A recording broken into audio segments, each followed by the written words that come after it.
தேவ வார்த்தை ஐக்கியத்திற்கு நான் உங்களை வரவேற்கிறேன். நான் ஜெரல் சாண்டியாகோ. இன்று நாம் அற்புதங்களின் தேவன் என்ற தலைப்பில் தொடர்ந்து தியானிக்கப் போகிறோம். ஜெபிக்கலாம். பிதாவே, இயேசுவின் நாமத்தினால் வருகிறோம். தாப்பனே, நீரே உன்னதர், சர்வ வல்லவர், அற்புதங்களை நடப்பிக்கிறவர். பிதாவே, நீர் எங்கள் மேல் அன்பு பாராட்டுகிறபடியால் ஸ்தோத்திரம், எங்களுக்கு இரக்கம் பாராட்டுகிறபடியால் ஸ்தோத்திரம், எங்கள் மேல் தயவு பாராட்டுகிறபடியால் ஸ்தோத்திரம். பிதாவே, எங்களுக்காக எங்கள் சார்பாக நீர் உம்முடைய சர்வ வல்லமையை பயன்படுத்த ஆயத்தமாக இருக்கிறபடியால் ஸ்தோத்திரம். பிதாவே, இன்றும் நீர் மாறாதவராக இருக்கிறீர், அற்புதங்களின் தேவனாக இருக்கிறீர்.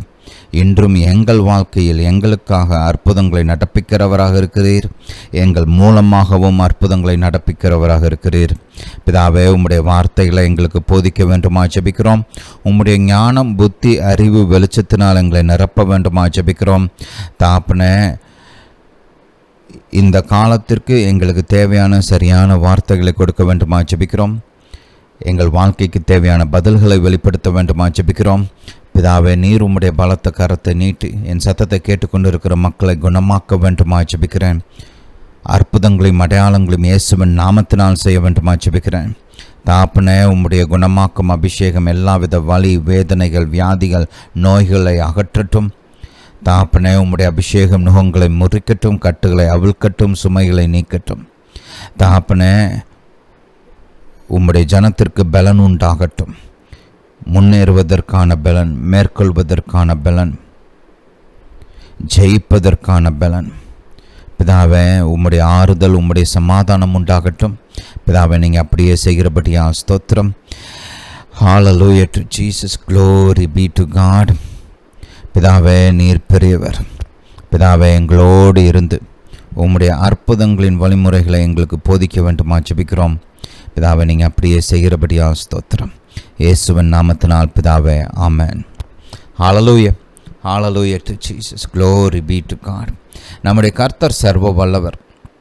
நம்முடைய கர்த்தர் பராக்கிரமசாலி. அவர் யுத்தத்தில் வல்லவர். நம் சார்பாக யுத்தம் செய்கிற தேவன். அதை நல்லா மைண்டில் பதிச்சு வச்சுக்கணும்.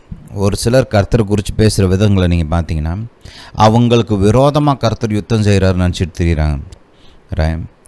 நீங்கள் ரட்சிக்கப்பட்ட தேவனுடைய பிள்ளையாக இருக்கிறீங்க, தேவனுடைய குடும்பத்தாராக இருக்கிறீர்கள்.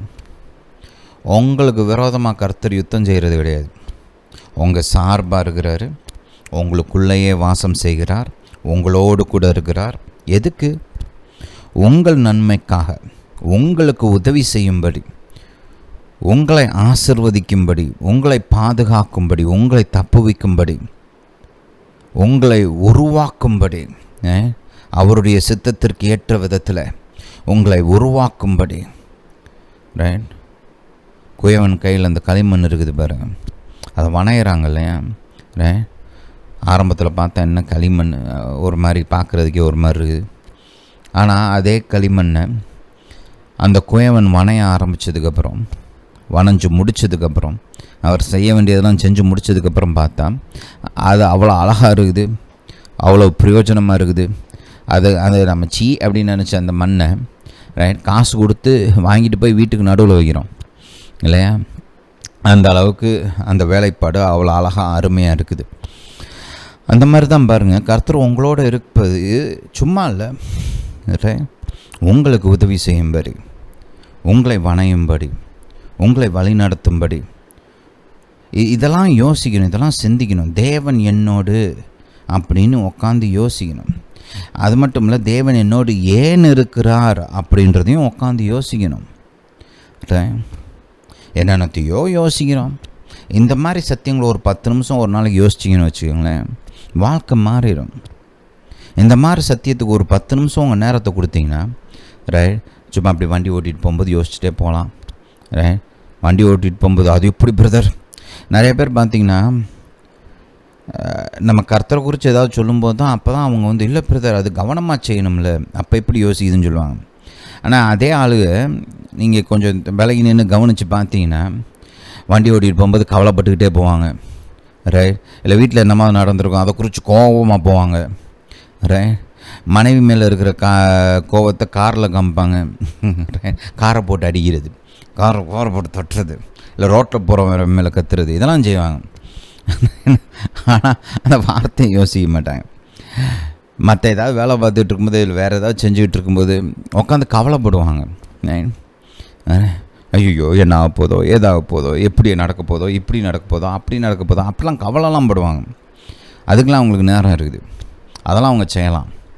ஆனால் இந்த மாதிரி நல்ல காரியங்களை குறித்து, தேவனை குறித்து, இந்த அற்புதமான சத்தியங்களை குறித்து, இதை குறித்து அதுக்கு பதில் அந்த மனைவி மேலே இருக்கிற அந்த கடுப்பெல்லாம் அப்படி கொஞ்சம் தள்ளி வச்சுட்டு அதை யோசிங்க, கர்த்தரை குறித்து யோசிங்க. அப்படி யோசிச்சிங்கன்னா அந்த வீட்டில் இருக்கிற பிரச்சனை எப்படி வழிநடத்துறதுன்னு கூட கர்த்தர் சொல்லிக் கொடுப்பார், தெரியுமா? உட்காந்து கவலைப்படுறதுக்கு பதில் கர்த்தருடைய மேன்மையை குறித்து யோசிச்சுட்டு இருந்தீங்கன்னா, அவர் உங்கள் கூட இருக்கிறாரு, அவர் உங்களுக்கு என்ன செய்வார், அதெல்லாம் உட்காந்து யோசிச்சுட்டு இருந்தீங்கன்னா அந்த பிரச்சனையை மேற்கொள்வதற்கான ஞானம், உதவி இதெல்லாம் உங்களுக்கு உண்டாகும். எப்பொழுதுமே நம்ம மைண்டு நம்ம கட்டுப்பாட்டில் தான் இருக்குது. நம்ம என்ன வேணுமோ அதை யோசிக்கலாம். அது நம்ம கண்ட்ரோலை மீறிலாம் கிடையாது. நீங்கள் டிவி பார்த்துட்ருக்குறீங்க, அது சில சமயம் ரிமோட்டை ஆஃப் பண்ணிவிட்டு ஒரு சேனலில் பார்த்துட்ருக்குறீங்க, ஒரு சேனலில் வர்ற ஒரு ப்ரோக்ராம் பிடிக்கல அப்படின்னா அந்த சேனலை மாற்றிட்டு வேறு சேனலுக்கு போகிறீங்க இல்லையா? அங்கே ஏதாவது நல்லதாக இருக்குதான்னு பார்க்குறீங்க. அது பிடிக்கலைன்னா அதை மாற்றி இன்னொரு சேனலுக்கு போகிறீங்க. இதே மாதிரி உங்கள் மனசுலையும் செய்யலாம். ஒரு லைன் ஆஃப் தாட், ஒரு காரியம் உங்கள் மனசில் ஓடிட்டுருக்கிற ஒரு காரியம் உங்களுக்கு பிடிக்கல அப்படின்னா அதை சிந்திக்கிறது நிப்பாட்டிட்டு வேறு ஒரு நல்ல காரியத்தை சூஸ் பண்ணி நீங்கள் சிந்திக்கலாம். உங்களுக்கு அந்த எபிலிட்டி இருக்குது. கர்த்தர் அந்த பலத்தோடு தான் உங்களை படைச்சிருக்கிறார். இப்படிலாம் சிந்திச்சு பழகுங்க. கவலை வர்ற நேரத்தில் டக்குன்னு சரி இதை குறித்து நான் யோசிக்க மாட்டேன், கர்த்தர் கவலைப்படாதுன்னு சொல்லியிருக்கிறாரு, நான் ஏதாவது நல்லதாக யோசிக்க போகிறேன் அப்படின்னு சொல்லிட்டு தேவனுடைய கரம், அவர் கரத்தின் கிரியைகள், இதை குறிச்செல்லாம் யோசிக்கணும். சங்கீதக்காரன் அப்படியே சொல்கிறான் பாருங்க, என் ஆத்மாவே எனக்குள்ளே ஏன் தேங்குகிற, ஏன் இப்படி இருக்கு, சோர்ந்து போயிருக்கிற, கவலைப்படுற, நான் கர்த்தருடைய கிரியைகளை நினைவு கூறுவேன் அப்படின்னு சொல்கிறான் பாருங்க. சேனலை நீங்கள் தான் மாற்றணும், அதுவாக மாறாது. இப்போ நீங்கள் டிவியில் ஒரு சேனலை பார்த்துட்ருக்கீங்க, அதுவும் ஆட்டோமேட்டிக்காக இன்னொரு சேனலுக்கு போகுமா? நீங்கள் தான் ரிமோட் எடுத்து மாற்றணும். அந்த மாதிரி தான் பாருங்கள், மனசில் ஓடிட்டுருக்கிற அந்த காரியங்கள் அதுவாக மாறாது. நீங்கள் தான் சேனலை மாற்றணும். நீங்கள் தான் மெனக்கட்டு வேறு காரியத்தை சிந்திக்க போகிறேன் அப்படின்னு யோசிக்கணும். சில சமயம் அப்படி யோசிக்க கஷ்டமாக இருந்துச்சுன்னா பைபிளை திறந்து அந்த வசன வேத பகுதியை வாசிச்சுட்டு அதுக்கப்புறம் அதை குறித்து சிந்திச்சு பாருங்கள். இன்னும் அந்த காரியங்கள் மனசை விட்டே போக மாட்டிங்கன்னா ஒரு நல்ல மெசேஜை போட்டு கேளுங்க. ஒரு நல்ல பாடல்களை போட்டு, நல்ல பக்தி விருத்திக்கு ஏற்ற பாடல்களை போட்டு கேளுங்க. அந்த மாதிரிலாம் செஞ்சு மனசை நீங்கள் தான் மாற்றணுங்க, அதுவாலாம் மாறாது. அப்புறம் இதை மாற்றக்கூடிய எபிலிட்டியை கர்த்தர் உங்களுக்கு கொடுத்துருக்கிறார். உங்களுக்கு அந்த திறமை இருக்குது, அந்த வல்லமை இருக்குது, உங்களால் சூஸ் பண்ண முடியும். ஹல்லேலூயா டு ஜீசஸ். செய்யுங்க, இது உங்களுக்கு அவசியமான ஒரு போதனை. இது பிடிச்சிக்கோங்க, பிடிச்சிக்கிட்டு பயன்படுத்துங்க. கர்த்தர் உங்கள் வாழ்க்கையில் மகா பெரிய கிரியைகள் செய்வார். ஹல்லேலூயா. சரி, இன்றைக்கி மறுபடியும் சங்கீதம்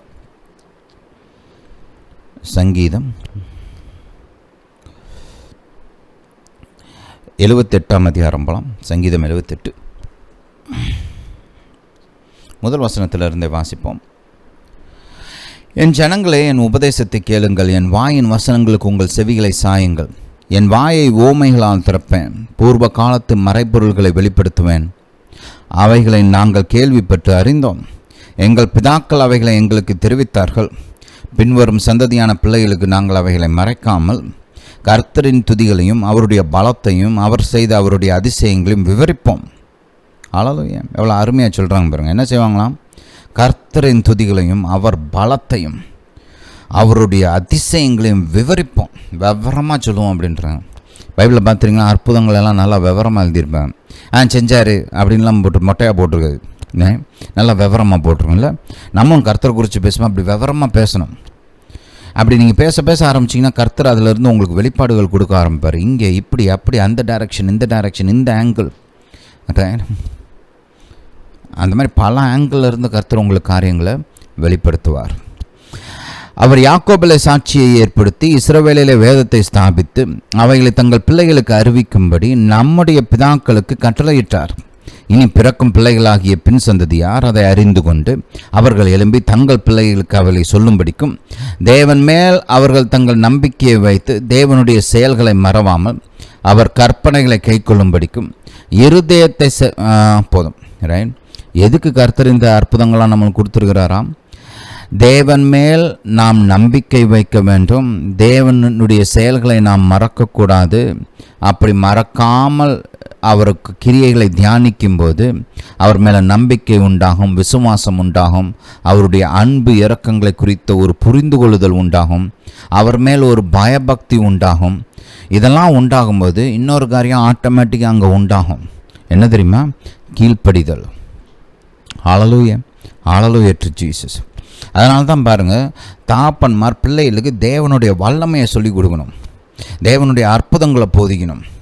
அந்த அற்புதங்களை நீங்கள் போதிக்க ஆரம்பிக்கும் போதே அது மூலமாகவே பிள்ளைகள் தேவனுடைய பலத்தை அறிந்து கொள்வார்கள், அவர்கள் மேன்மையை அறிந்து கொள்வார்கள், அவருடைய கர்த்தருடைய அன்பு, அவருடைய இரக்கம், எனக்காக கர்த்தர் என்னன்னாலும் செய்வார் அப்படின்ற ஒரு ஆழமான நம்பிக்கை விசுவாசம் உண்டாகும். புரியுதா? இதனால தான் ஊழியக்காரவங்க தங்களுடைய சபை மக்களுக்கு, தங்களுடைய ஊழியத்துக்கடியில் இருக்கிற மக்களுக்கு இதெல்லாம் போதிக்கணும். அப்படி போதிக்கும் போது தான் பார்த்திங்கன்னா அவங்களுக்கும் அந்த ஒரு எதிர்பார்ப்பு உண்டாகும். சில சமயம் மக்கள் இயற்கையாகவே சிந்திச்சு பழகிட்டாங்க. இந்த காலம் அப்படிப்பட்ட காலம் இல்லையா? நிறையா படிக்கிறோம், அந்த அறிவெல்லாம் நிறையா வளர்த்துக்கிறோம், அந்த நேச்சுரல் திங்கிங்லேயே போயிடுறோம். அப்படியே போனதுனால இந்த இயற்கைக்கு அப்பாற்பட்ட காரியங்கள், வல்லமைகள், இதை குறித்துலாம் சிந்திக்கிறது நிறைய பேருக்கு அந்த மைண்டு வரமாட்டேங்குது. அப்படி மைண்டு வரணும்னா இந்த மாதிரி காரியங்களை வாசித்து பழகணும், யோசித்து பழகணும், சிந்தித்து பழகணும். அப்படி பழக தான் அந்த எக்ஸ்பெக்டேஷன் உண்டாகும், அந்த எதிர்பார்ப்பு உண்டாகும். பாருங்கள், ஏசப்பா கையில் ஒன்றுமே இல்லை, ஆனால் அவர் ஜனங்களை பார்க்குறாரு. உள்ளுக்குள்ளேருந்து பிதாவுடைய சத்தம் வருது, இந்த மக்களை நீ போஷிக்கணும் அப்படின்னு சொல்கிறாரு. அப்படி போஷினோடனே ஏசப்பா அவங்களாம் என்ன நீங்கள் இப்படி சொல்கிறீங்க, இந்த சீசர்கள் பேசுகிற மாதிரி ஏசப்பா பேசுகிறன்றதை கவனிங்க.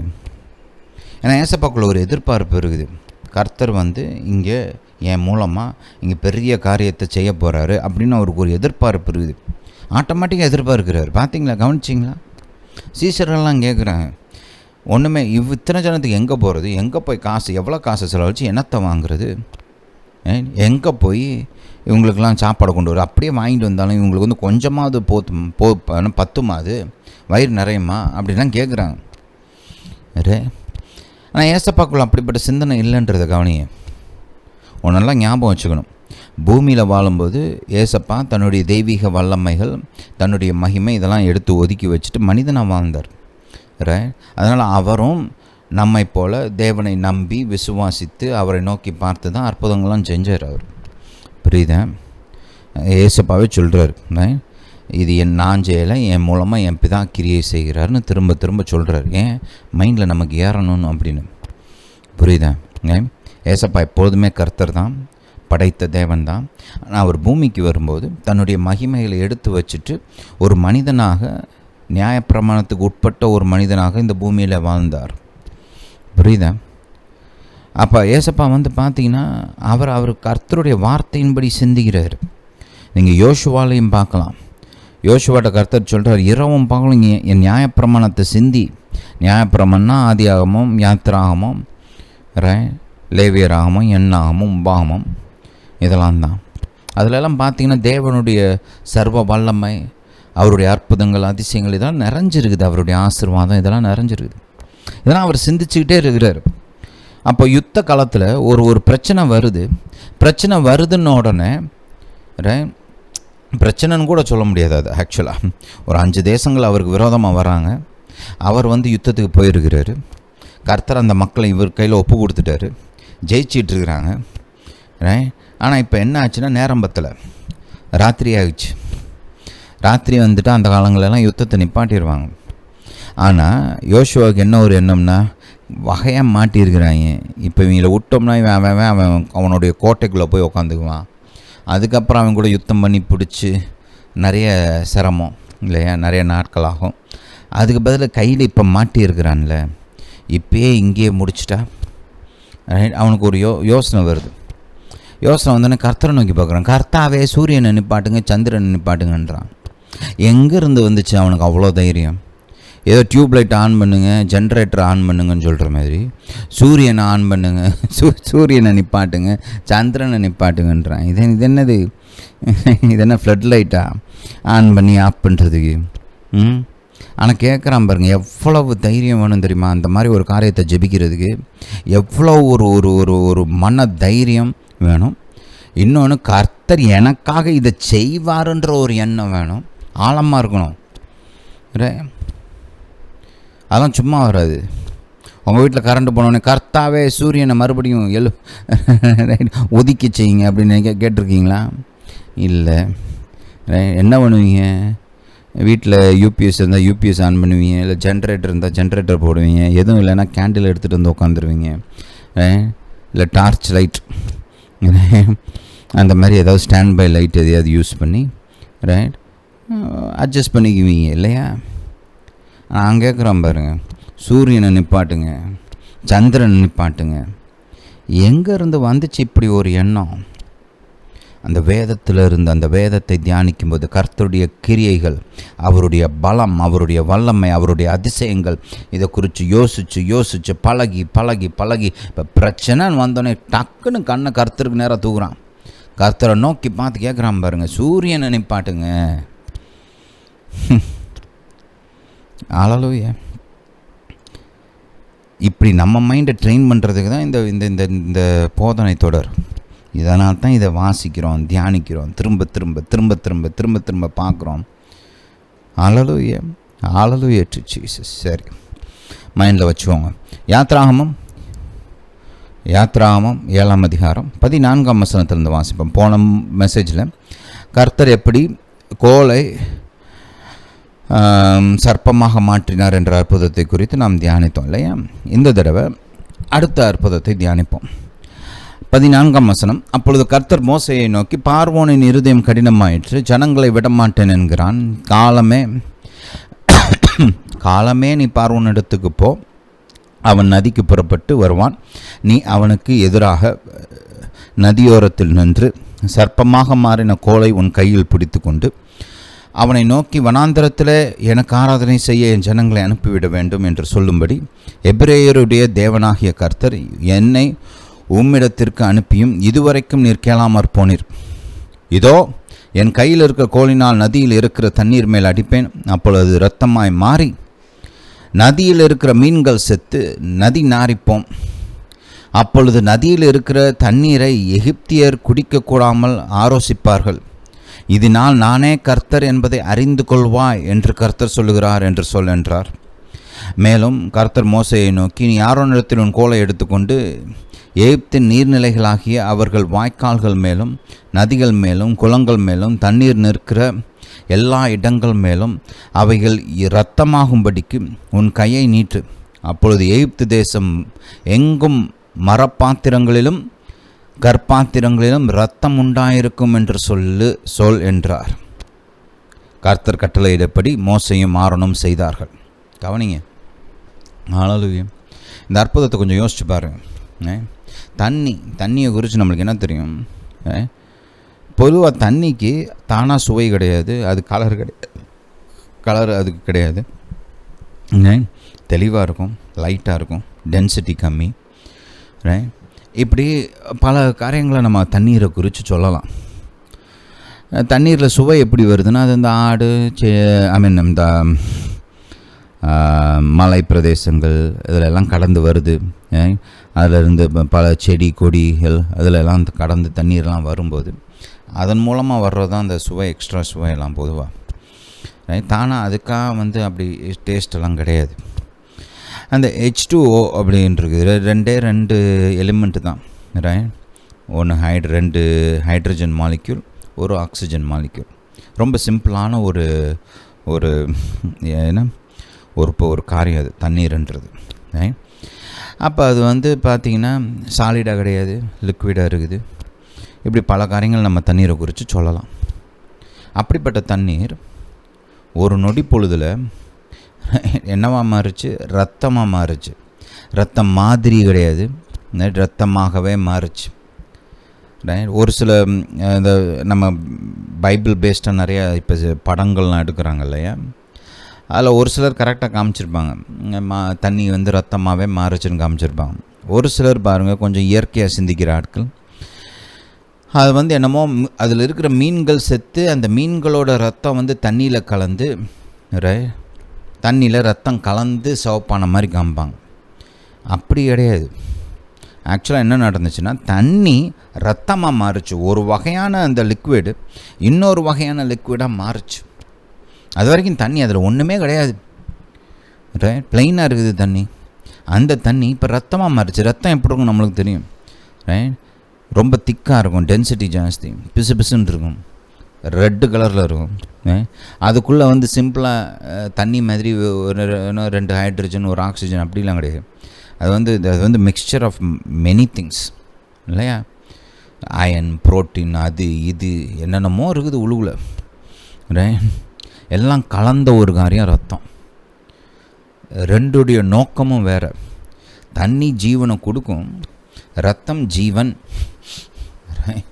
ஒரு மிருகத்தோட ஜீவன் அது, ஒரு மனிதனுடைய ஜீவன் அது. தண்ணி வந்து மிருகத்தையும் வாழ வைக்கும், மனுஷனையும் வாழ வைக்கும் இல்லையா. பயன், நோக்கம், அது இருக்கிற விதம், கலரு, டென்சிட்டி எல்லாத்தையும் கர்த்தர் டோட்டலாக ஒரு நொடி பொழுதில் மாற்றினார். அது ஏதோ ஒரு டெஸ்ட் டியூபுக்குள்ளே வச்சு மாற்றலை. நம்ம டெஸ்ட் டியூபுக்குள்ளே வச்சு கூட இதை நம்மளால் ஒரு மனுஷனால் இதை மாற்ற முடியாது. ஆனால் கர்த்தர் வந்து பாருங்க, அங்கே ஓடுற நதி என்ன நதின்னு தெரியுமில்ல, நைல் நதி. அது எத்தனாயிரம் கிலோமீட்டர் தெரியுமா, உலக நதிகள்லேயே ரொம்ப பெரிய நதிகளில் ஒன்று. அப்படிப்பட்ட நதி ரத்தமாக மாறுது. அந்த நதி மட்டுமில்ல, அங்கே ஊருக்குள்ளே இருக்கிற ஏரி, குளம், என் வீட்டில் வச்சுருக்கிற பாத்திரத்தில் இருக்கிற தண்ணி எல்லாம் ரத்தமாக மாறுச்சு. என்னது, வீட்டுக்குள்ளே இருக்க தண்ணியிலலாம் யாரோ ஒரு ஆள் போய் செத்த மிருகத்தோட ரத்தத்தை எடுத்து போய் அப்படி தெளித்து கலந்த ரத்தம் சிவப்பு கலரில் மாறிடுச்சு பேர் அப்படி மாற்றினாங்களா? கிடையாது. கர்த்தர் தண்ணியை ரத்தமாக மாற்றுற, எப்படி ஒரு கோலை சர்ப்பமாக மாற்றினாரோ அந்த மாதிரி இங்கே தண்ணியை ரத்தமாக மாற்றினாருங்க. அப்படியே டோட்டலாக. அதுதான் அற்புதம். அது மாற்றினது ஸ்மால் ஸ்கேலில் கிடையாது, லார்ஜ் ஸ்கேல். 10,000 கிலோமீட்டர் ஓடுற ஒரு நதியில் எவ்வளோ தண்ணி இருக்கும் தெரியுமா? அவ்வளோ தண்ணியும் ரத்தமாக லிட்ரலி பிளட்டாக மாற்றணும்னா எவ்வளவு ஒரு வல்லம் இருக்கணும். கர்த்தர் ஆரம்பத்தில் மோசைட்ட ஒரு ஸ்மால் ஸ்கேலில் சின்ன அளவில் அந்த அற்புதத்தை செய்ய சொல்கிறார். ஏன்னா அந்த இஸ்ரவேலின் மூப்பர்களெல்லாம் மோசையை கர்த்தர் தான் அனுப்பிச்சாருன்னு நம்ப வைக்கிறதுக்காக கர்த்தர் ஒரு சில அற்புதங்களை செய்ய சொல்கிறார் இல்லையா. ஒன்று, அவன் கையை வந்து ட்ரெஸ்ஸுக்குள்ளே விடு, வெளியில் எடுக்கும்போது அது வந்து லெப்ரசி உள்ள ஒரு கையாக மாறிடும் இல்லையா. அதே மாதிரி மறுபடியும் உள்ள வை, கை நல்லா ஆயிரும். அப்புறம் அது ஒரு அற்புதம். அடுத்து இந்த கோலை கீழே போடாது, பாம்பாக மாறும், அது இன்னொரு அற்புதம். இன்னொரு அற்புதம் வந்து பார்த்திங்கன்னா, தண்ணியை கீழே போட்டு தரையில் இருக்கிற தண்ணி ரத்தமாக மாறும் அப்படின்றார். இந்த மாதிரி ஸ்மால் ஸ்கேலில் ஆரம்பத்திலேயே அவர் மூலமாக செய்கிறார். ஆனால் இது வந்து ஸ்மால் ஸ்கேல்லாம் கிடையாது. எகிப்து தேசம் பெரிய தேசம், அதில் இருக்கிற நதிகள், அதில் இருக்கிற ஏரி, குளம், கிணறு எல்லாம் என்னென்ன எங்கெங்கே தண்ணி இருக்குதோ எல்லா தண்ணியும் ரத்தமாக மாறுச்சு. புரியுதா? பாத்திரத்தில் இருக்கிற தண்ணி கூட ரத்தமாக மாறுச்சு. Literally from one form of liquid to another. அது ரெண்டுக்கும் வந்து பார்த்தீங்கன்னா சாதாரணமாக அப்படிலாம் மாற்றக்கூடாது, மாற்ற முடியாது. நீங்கள் என்னத்தான் கலந்தாலும் அப்படிலாம் மாறாது. பாருங்கள், இப்போ ரத்தத்தில் தண்ணியை ஊற்றிங்கன்னா அந்த இருக்கிற ரத்தம் டைல்யூட் ஆகுமே தவிர தண்ணி ரத்தமாக மாறாது. இங்கே தண்ணி ரத்தமாகவே மாறினது. அதுதான் அற்புதம். புரியுதா? இப்படி மாறினோன்னு என்ன ஆச்சுன்னா, பல காரியங்கள் நடக்குது. ஒன்று ஒன்றா பார்ப்போம். ஒன்று, அவங்க அந்த நைல் நதி இதெல்லாம் அவங்க வந்து தெய்வமாக வழிபட்டாங்க எகிப்தியர், ரைட்? அப்போ கர்த்தர் இதை தண்ணியை வந்து ரத்தமாக மாற்றும் போது ஒன்று காமிக்கிறார், உன் தெய்வங்களை காட்டிலும் நாம் பெரியவர். ஏன்னா அவங்களாம் இயற்கையை வழிபடுறோம். அந்த காலத்துலலாம் எல்லாம் இயற்கையை தானே வழிபட்டுட்டு இருந்தாங்க. அங்கே அவ்வளோ பெரிய தண்ணி இருக்குது, அது மூலமாக அவங்களுக்கு நிறைய நன்மை உண்டாகுது. அப்படின்ன உடனே அந்த நதியை அவங்க வந்து தெய்வமாக வணங்க ஆரம்பிச்சிட்டாங்க. அப்போ இந்த அற்புதம் வந்து பார்த்திங்கன்னா என்ன காமிக்குது? நீ வழிபடுற அந்த தெய்வங்களை காட்டிலும் நான் பெரியவர் என்பதை காண்பிக்கிறது. அதனால தான் கர்த்தர் சொல்கிறார், நானே கர்த்தர் என்று உனக்கு விளங்கும்படி. யாருன்னு கேட்டீல, உன் கர்த்தர் எனக்கு தெரியாதுன்னு சொன்னீல, தெரிஞ்சுக்க. நானே கர்த்தர் அப்படின்றது உனக்கு விளங்கும்படி நீ தெய்வமாக வழிபடுறத நான் மாத்திரம் பாரு. தண்ணியாக தானே இருக்குது, அதை நான் ரத்தமாக மாற்றினார். அது ஒரு ஒரு போதனை. அது மூலமாக கர்த்தர் என்ன வெளிப்படுத்துகிறார்? நான் தான் உருவாக்கின தேவன், தேவாதி தேவன், தேவர்களுக்கெல்லாம் பெரிய மகாராஜன் என்பதை அங்கே வெளிப்படுத்துகிறார். இது புரிஞ்சுன்னா ஒரு போய் ஏதோ ஒரு கல்லையோ மண்ணையோ வழிபடுவானா? மாட்டான். ஏன்னா இந்த அற்புதத்தெல்லாம் தியானித்தா அவனுக்கு ஒன்று விளங்கும். என் தேவன் எல்லா தேவர்களை காட்டிலும் பெரியவர். என் தேவன் சர்வ வல்லமை உள்ளவர். என் தேவன் எனக்காக யுத்தம் பண்ணுகிறவர். என் மேலே அவருக்கு அன்பு இருக்குது. அது அடுத்த லெசன் இல்லையா? இதெல்லாம் ஏன் செஞ்சார்னா, இந்த யூதர்களை விடுவிக்கும்படி, அடிமைத்தனத்தில் இருக்கிறவங்கள பார்வோன் விடுவிக்கணும். அதுக்காகத்தான் இந்த யுத்தம் இல்லையா? எனக்காக யுத்தம் செய்கிறவர், அது விளங்குது. அடுத்து என் மேலே அன்பு கூறுறார், அது விளங்குது. அவர் வல்லமை எவ்வளோ பெருசு, அவர் எல்லாரை காட்டிலும் பெரியவர், எல்லா தேவர்களை காட்டிலும் பெரியவர். இவ்வளோ அப்படிப்பட்ட ஒரு எண்ணங்கள்லாம் ஆழமாக உண்டாகும்போது அவன் போய் எதையோ கல்லையோ மண்ணையோ போய் கும்பிடுவானா? செய்யவே மாட்டான். ஏன்னா அவனுக்கு நல்லா தெரியும் என் தேவன் யார் அப்படின்னு தெரியும். பவுலப்போஸ்தலன் சொல்கிறார் பாருங்க, நான் நம்பி இருக்கிறவர் இன்னார் என்று அறிந்திருக்கிறேன் அப்படின்னு சொல்கிறாரா இல்லையா பவுலப்போஸ்தலன்? நான் நம்பி இருக்கிற தேவன் இன்னார் என்று அறிந்திருக்கிறேன். இதெல்லாம் படிக்க தியானிக்க தாங்க அந்த அறிவு உண்டாகும். சும்மா தானாக வருமா? கர்த்தரை நான் டவுன்லோட் பண்ணுறாரா டைரெக்டாக? நீங்கள் ஒன்றுமே செய்யாமல் வாசிக்கணும். இதெல்லாம் தியானிக்கும்போது அந்த எண்ணங்கள்லாம் பிள்ளைகளுக்குள்ளே உண்டாகும். பிள்ளைகளுக்குள்ள மட்டும் கிடையாது, நம் பெரியவர்களாகிய நமக்கும் உண்டாகும், சபை மக்களுக்கு உண்டாகும், ஊழியக்காரர்களுக்கு உண்டாகும். என்ன கர்த்தர் எனக்கு இந்த காரியங்களை குறிச்செல்லாம் போதிக்க ஆரம்பித்ததுக்கப்புறம் இதெல்லாம் நான் தியானிச்சுக்கிட்டே இருக்கிறேன். படிக்க பிரமிப்பு உண்டாகுதுங்க. நான்லாம் 25 வருஷமாக பைபிள் அப்படியே உட்காந்து இதே சோழியை தெரியுறேன் நான். எனக்கே இது இப்போ கர்த்தர் ஒரு கொஞ்சம் ஆண்டுகளாக இந்த காரியங்களை குறிச்செல்லாம் பேச ஆரம்பித்து இதெல்லாம் தியானிக்க ஆரம்பிக்க இத்தனை தடவை படிச்சிருக்கிறோம், எத்தனையோ தடவை இதை போதிக்கவும் செஞ்சுருக்கிறோம். இருந்தாலுமே கர்த்தரை குறித்து ஒரு பிரமிப்பு, அவர் எனக்காக எதையும் செய்வார்ன்ற அந்த நம்பிக்கை இதெல்லாம் அதிகமாகிட்டே போயிட்டுருக்கு. இது எல்லாருக்குமே நடக்கும். பிள்ளைகளுக்கும் சரி, சபை மக்களுக்கும் சரி, ஊழியக்காரவங்களுக்கும் சரி, எல்லாருக்குமே இது நடக்கும். புரியுதா? ஹல்லேலூயா டு ஜீசஸ். அடுத்து பாருங்கள், இன்னொரு காரியம் என்னென்னா, கர்த்தர் இந்த அற்புதங்களெல்லாம் செய்யும்போது இதிலேருந்து அப்ளிகேஷன் எடுத்து நம்ம லைஃப்பில் பயன்படுத்தணும்னு விரும்புகிறார். இங்கே நம்ம ஏற்கனவே ஒரு தடவை பார்த்தோம், அது வேறு ஆங்கிள் இருந்து பார்த்தோம். ஆனால் திரும்ப இப்போ இட் இஸ் ரிலேட்டட், அதனால் நான் அந்த காரியத்தை மறுபடியும் சொல்கிறேன். நம்ம சிவந்த சமுத்திரத்தில் நடந்த அந்த அற்புதத்துக்கு அப்புறம் 3 நாள் பிரயாணம் பண்ணி இஸ்ரவேல் மக்கள் அந்த மாறான்ற இடத்துக்கு வராங்க. அந்த இடத்துக்கு வர்றாங்க, 3 நாளாக குடிக்க தண்ணி இல்லை இவங்களுக்கு. கர்த்தர் கூட நடந்து போயிட்டுருக்கிறாரு. பார்க்க முடியுது அவங்களால கண்களால். ஏன்னா கர்த்தர் மேகஸ்தம்பமாக அக்கினி ஸ்தம்பமாக அவங்க முன்னாடி போயிட்டுருக்கிறார். இப்போ கர்த்தர் கூட போயிட்டுருக்கிறாரு. கர்த்தர் அவங்களால லிட்டரலாக பார்க்க முடியுது. அப்போது ஆனால் இருந்தாலுமே 3 நாள் தண்ணி இல்லை. யாரும் கர்த்தரை நோக்கி தண்ணி கொடுங்கன்னு கூட கேட்கல. அது எனக்கு ரொம்ப ஆச்சரியமான விஷயம். 3 கர்த்தரை பக்கத்தில் வச்சுக்கிட்டு தண்ணி வேணும்னு கேட்க மாட்டேங்கிறாங்களே, என்ன பண்ணுறது அப்படின்னு மைண்டில் வச்சுக்கோங்க அந்த தாட்டை. ஆனால் 3 நாள் பிரயாணம் பண்ணோடனே எல்லாம் தாகமாக இருக்கிறாங்க, தண்ணியை பார்க்குறாங்க. தண்ணியை பார்த்தோன்னே எல்லாம் ஓடுறாங்க, தண்ணி கிடச்சிருச்சு அப்படின்னு. ஆனால் அங்கே போய் பார்த்தா அந்த தண்ணி வந்து பார்த்திங்கன்னா கசப்பாக இருக்கும். எல்லாருக்கும் அப்படியே மனம் மடிவாயிருச்சு பாருங்க. ரைட், என்னடா 3 நாளாக தண்ணி இல்லாமல் நம்மளும் தண்ணி கிடைக்கும்னு வந்திருக்கிறோம். இங்கே வந்து பார்த்தா நல்ல தண்ணி இல்லாமல், குடிக்கிற தண்ணி இல்லாமல், இது கசப்பாக இருக்குது, இதனால் மரணம்ல உண்டாகும் அப்படின்னு சொல்லிட்டு எல்லாருக்கும் மனம் அடிவாயிருச்சு. எல்லாம் புலம்ப ஆரம்பிச்சிடுறாங்க. அப்பையும் கூட யாரும் கர்த்தரை நோக்கி பார்க்கல பாருங்க. கர்த்தாவே அப்படின்னு யாருமே கூப்பிடல.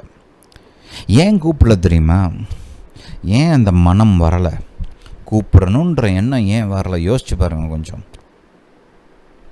ஒரு முக்கியமான காரணம் என்னென்னா, இந்த மக்கள் கர்த்தர் எகிப்தில் செய்த இந்த அற்புதங்களெல்லாம் நினச்சி பார்க்கல.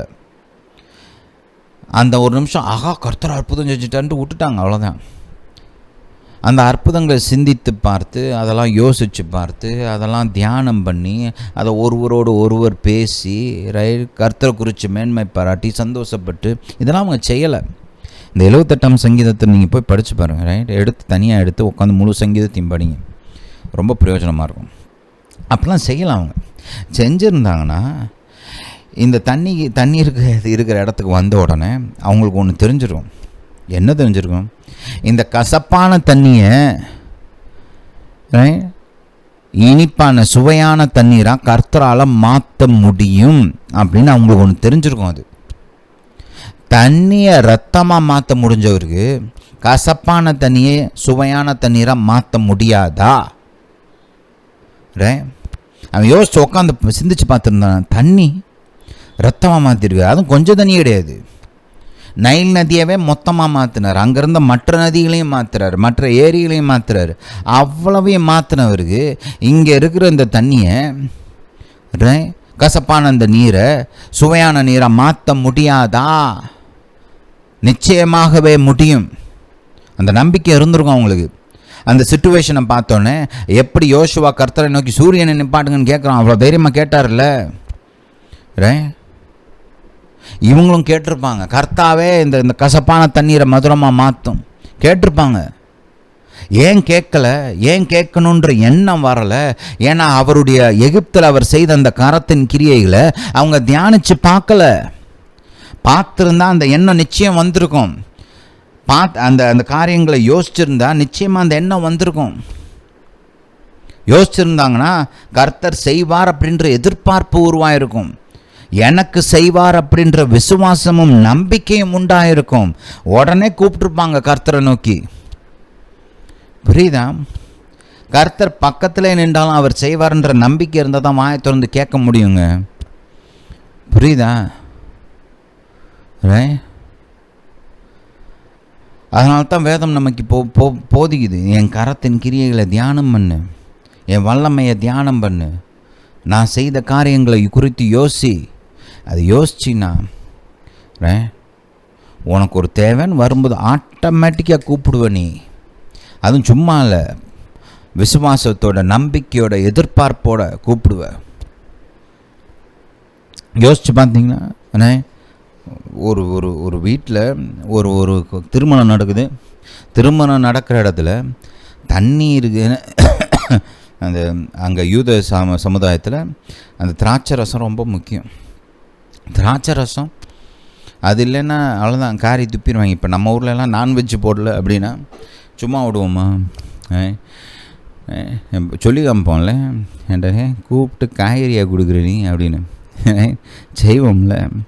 இல்லை கொஞ்சம் சுவை கம்மியாக இருந்துச்சு, நல்லா இல்லை சாப்பாடு, அவுட்ரைட் கேவலமாக இருந்துச்சுன்னா இன்னும் சொல்லுவோம். இல்லை நீங்கள் திருமணத்தை குறிச்செல்லாம் யாரு கூடயா பேசிப்பாரு, அவங்க நீங்கள் என்ன டெக்கரேஷன் பண்ணியிருந்தீங்கன்னு மறந்துருப்பாங்க, என்ன ட்ரெஸ்ஸு போட்டிருந்தீங்கன்னு கூட மறந்துருப்பாங்க. ஆனால் நீங்கள் என்ன சாப்பாடு போட்டிங்கன்னு கரெக்டாக சொல்லுவாங்க தெரியுமா? ஹல்லேலூயா. திருமணத்தில் சாப்பாடு ரொம்ப முக்கியம், ரொம்ப முக்கியம் ஆக்சுவலாக. அப்போ கவனிங்க, இது திராட்சை ரசம் இல்லை. ஆனால் பொதுவாக யாரும் திராட்சை ரசம் இல்லை அப்படின்னோடனே கர்த்தாவே திராட்சை ரசம் கொடுன்னு யாரும் கேட்க மாட்டாங்க. ஆனால் அந்த மரியாளில் வேகமாக வர்றாங்க கர்த்தர்கிட்ட வந்து, கர்த்தாவே திராட்சை ரசம் இல்லை. என்ன அர்த்தம்? இல்லைன்னு தான் சொன்னாங்க, திராட்சை ரசம் கொடுன்னு கூட கேட்கல. இந்த அம்மா அம்மாரெலாம் அப்படி தான், ஏதாவது ஒன்று சொல்லுவாங்க, சொன்னால் நம்மளுக்கு விளங்கிடும். சரி எங்கே என்ன ஆங்கிளில் இருந்து வர்றாங்க, என்ன சொல்கிறாங்க, என்ன கேட்குறாங்கன்னு விளங்கிடும் நம்மளுக்கு. இல்லை அந்த மாதிரி தான் ஏசப்பா என்ன சொல்கிறேன், எனக்கு இன்னும் நேரம் வரல, அவருக்கு தெரியுது நம்ம என்ன கேட்குறாங்க அப்படின்னு. என்ன பிதா என்கிட்ட இன்னும் சொல்லலை அப்படின்னு. ஆனால் இந்த அம்மா விசுவாசமாக இருந்ததுனால பிதாவே சொல்கிறேன் செய்யுங்க அப்படின்னு. ஏசப்பாவும் உடனே செய்கிறார் அந்த அற்புதத்தை. ஆனால் யோசிங்க, ஏன் மரியாளுக்கு அப்படி ஒரு எண்ணம் வந்துச்சு? பொதுவாக அப்படி எண்ணம் யாருக்கும் வராது. நீங்கள் வேறு எங்கேயா பார்த்துருக்குறீங்களா? நீங்கள் என்றைக்கா யோசிச்சுருக்கிறீங்களா அப்படி? வேறு ஆனால் அந்த அம்மா யோசித்தாங்க பாருங்கள், எங்கேருந்து வந்துச்சு அவங்களுக்கு அப்படிப்பட்ட ஒரு எண்ணம். மரியாதை குறித்து வேதம் நமக்கு ஒரு காரியத்தை திரும்ப திரும்ப திரும்ப திரும்ப போதியுது. நீங்கள் முதல் அதிகாரம் லூக்கா முதல் அதிகாரம் அதில் பார்த்தீங்கன்னா தூதன் ஒரு காரியத்தை சொல்கிறாரு, ஒரு வாழ்த்துதல் சொல்கிறார். அந்த வாழ்த்துதலை கேட்ட உடனே இந்த அம்மா அப்படியே உடனே அதை மைண்டில் போட்டு யோசிக்க ஆரம்பிக்கிறேன். நம்மளை பார்த்து இவர் எதுக்கு இப்படி சொல்கிறாரு, இது என்ன அர்த்தம், இதனால் என்ன நடக்கும் அப்படிலாம் உடனே ஆன் த ஸ்பாட்டு யோசிக்க ஆரம்பிச்சிடுறாங்க பாருங்க.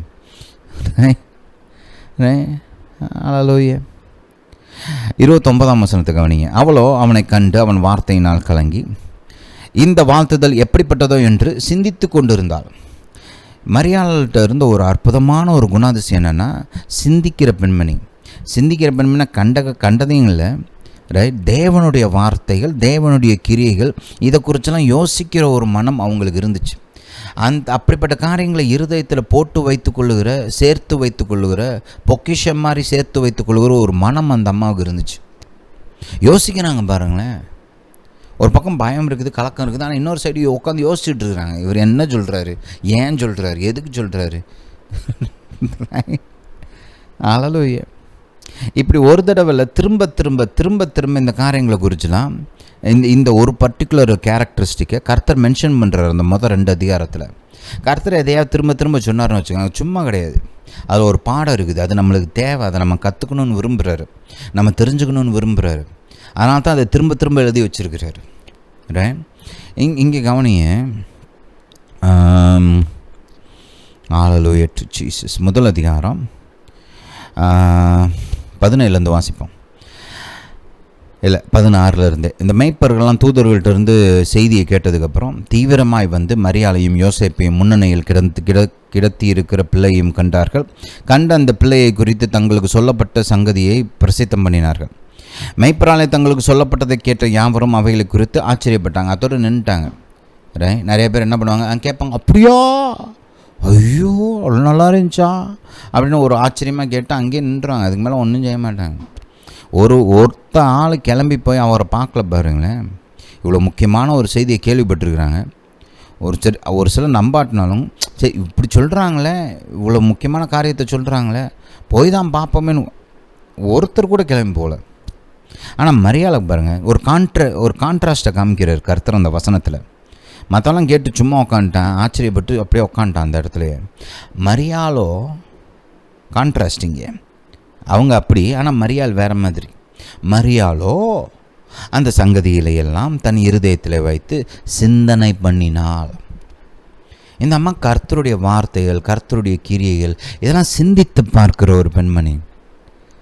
அதனால தான் அவ்வளோ திராட்சை ரசம் இல்லைன்னு வேகமாக கிளம்பி வந்துட்டாங்க. ஏசப்பட்ட திராட்சை ரசம் இல்லையாம்பா, யோசிச்சு பாருங்க.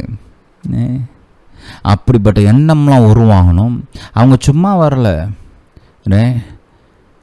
மற்றவங்கள்ட்ட முன்னாடி நான் ரொம்ப சூப்பர் ஸ்பிரிச்சுவல்னு காமிச்சிக்கிறதுக்கு அவங்க அப்படி பண்ணலை. ஒரு சிலர்லாம் நிறைய பேசுவாங்க, ஒன்றும் செய்ய மாட்டாங்க. அந்தம்மா அப்படி இல்லை, இருதயத்தில் இருந்துங்க, இருதயத்தின் ஆழத்தில் இருந்து உறுதியோட நம்பிக்கையோட கேட்குறாங்க, திராட்சை ரசம் இல்லைப்பா. யோசிச்சு பாருங்க,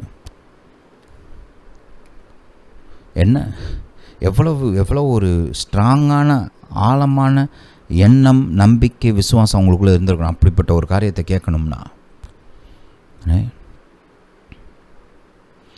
கேட்டவங்க சொல்கிறாங்க பாருங்க, அவர் சொல்கிறத செய்யுங்க அப்படின்றாங்க. ஏன் அவர் சொல்கிறத செஞ்சால் அற்புதம் நடக்கணும், இந்த அம்மாவுக்கு நல்லா தெரியும். அதனால தான் சொல்கிறாங்க அவ்வளோ தைரியமாக. கர்த்தரும் செய்கிறாரு பாருங்க. உடனே காலம் இன்னும் வரலை, இருந்தாலும் இந்த அம்மாவோட விசுவாசத்தை கனம் பண்ணி கர்த்தர் அங்கே செய்கிறார். புரியுதா? அல்லேலூயா. அதனால தான் வேதம் நமக்கு இதை போதிக்குது. என் வல்லமையை சிந்தி, என் மகத்துவத்தை சிந்தி. நம்ம பாயிண்ட்டை விட்டு விலகி போகல. அங்கே தண்ணியை ரத்தமாக மாற்றினவர் இங்கே தண்ணியை திராட்சை ரசமாக மாற்றுறாரு. அதுதான் பாயிண்ட்டு. அதெல்லாம் ஏசப்பாவுக்கும் தெரியும், மரியாளுக்கும் தெரியும். அது மட்டும் இல்லை, மாறாவின் நீரை மதுரமாக்குனார்னு தெரியும். எலிஷாவின் காலத்தில் மரணத்தை உண்டு பண்ணுகிற நீரை ஜீவனை கொடுக்குற நீராக மாற்றினாருங்கன்னு தெரியும். ஹல்லேலூயா. அவங்களுக்கு இதெல்லாம் தெரியும் பாருங்கள், இதெல்லாம் சிந்திக்கிறாங்க. அரே ஹல்லேலூயா. எவ்வளோ நம்பிக்கையோடு வந்து கேட்குறாங்க, யோசிச்சு பாருங்களேன். ஹல்லேலூயா டு ஜீசஸ். இந்த மாதிரி அனுபவங்கள் நமக்கு உண்டாகணும்னா நாமும் அப்படி சிந்திக்கிறவர்களாக இருக்க வேண்டும், சிந்தித்து பழக வேண்டும். கேளுங்க கர்த்தர்கிட்ட, கர்த்தாவே உம்முடைய கரத்தின் கிரியை நான் சிந்திக்க விரும்புகிறேன், இதை குறித்து தான் தியானிக்க விரும்புகிறேன், எனக்கு உதவி பண்ணுங்க அப்படின்னு டெய்லி கேளுங்கன்றேன். என்னென்னத்தையோ கேட்குறோம். இதை இந்த மாதிரி ஜெபிச்சிங்கன்னு வச்சுக்கோங்களேன், நீங்கள் விரும்புகிற மற்ற காரியங்களெல்லாம் ஈஸியாக பெற்றுக்கொள்ளலாம். புரியுதா? ஹல்லேலூயா. Hallelujah to Jesus. செய்யுங்க. கர்த்தர் உங்களை ஆசீர்வதிப்பார். இந்த போதனை கேட்டபடியால் நன்றி. கர்த்தர் உங்களை ஆசீர்வதிப்பாராக. நம்முடைய இயேசு ராஜா சீக்கிரம் வருகிறார்.